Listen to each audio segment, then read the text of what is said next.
Assalamualaikum warahmatullahi taala wabarakatuh. Perkenalkan, saya Umi Wardah dari Kampus Sekolah Tinggi Agama Islam Al-Falah Pamekasan.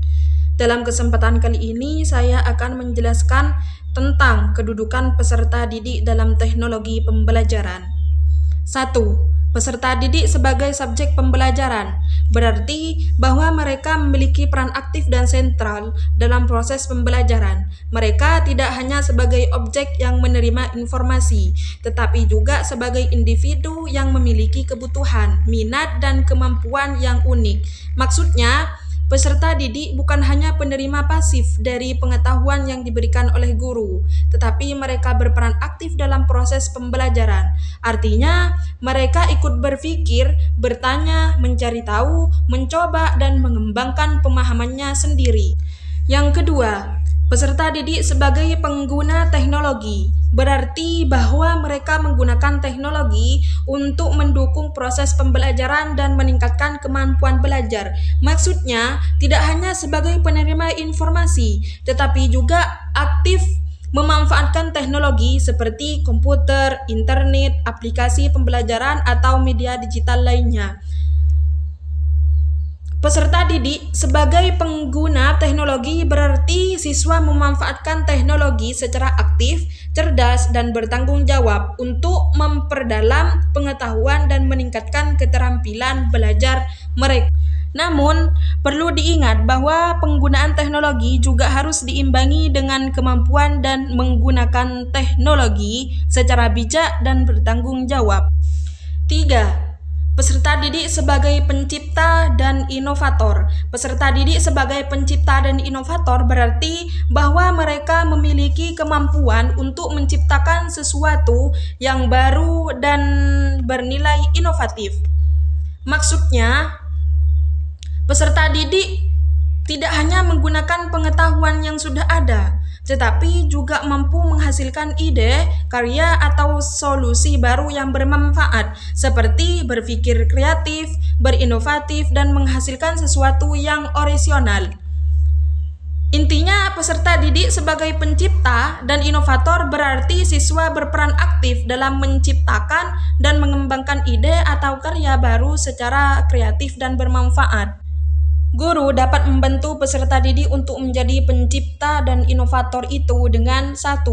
Mengintegrasikan proyek berbasis proyek. Maksudnya, guru dapat mengintegrasikan proyek berbasis proyek ke dalam kurikulum untuk meningkatkan kemampuan kreatif dan inovatif peserta didik.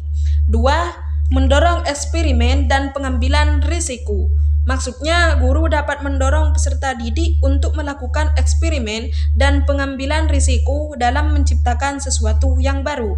3. Mengembangkan kemampuan berpikir kritis. Maksudnya, guru dapat mengembangkan kemampuan berpikir kritis peserta didik untuk membantu mereka mengevaluasi dan meningkatkan karya mereka. Dengan demikian, peserta didik dapat menjadi pencipta dan inovator yang kreatif dan inovatif. 4. Tantangan peserta didik dalam pembelajaran teknologi. Artinya, saat siswa belajar dengan bantuan teknologi seperti komputer, internet, atau aplikasi digital lainnya, mereka bisa menghadapi berbagai tantangan seperti kurangnya kemampuan digital, akses internet yang terbatas, keterbatasan perangkat, manajemen waktu, kurangnya literasi digital, dan juga kurangnya bimbingan. Jadi, maksudnya, tantangan peserta didik dalam pembelajaran teknologi adalah berbagai kesulitan yang dihadapi siswa ketika memanfaatkan teknologi dalam proses belajar, baik dari segi kemampuan, fasilitas, maupun lingkungan belajar tersebut. Guru dapat membantu peserta didik mengatasi tantangan itu dengan 1. Mengajarkan keterampilan dasar teknologi. Maksudnya, guru dapat mengajarkan keterampilan dasar teknologi kepada peserta didiknya. 2. Mengintegrasikan teknologi ke dalam kurikulum. Guru dapat mengintegrasikan teknologi ke dalam kurikulum untuk meningkatkan kemampuan belajar peserta didik. 3. Mengembangkan keterampilan berpikir kritis. Maksudnya, guru dapat mengembangkan keterampilan berpikir kritis peserta didik untuk menggunakan teknologi secara efektif. 4. mengajarkan keamanan online. Maksudnya, guru dapat mengajarkan peserta didik tentang keamanan online dan cara menggunakan teknologi secara aman. Dengan demikian, peserta didik dapat mengatasi tantangan dalam pembelajaran teknologi dan menjadi pengguna teknologi yang efektif dan bertanggung jawab.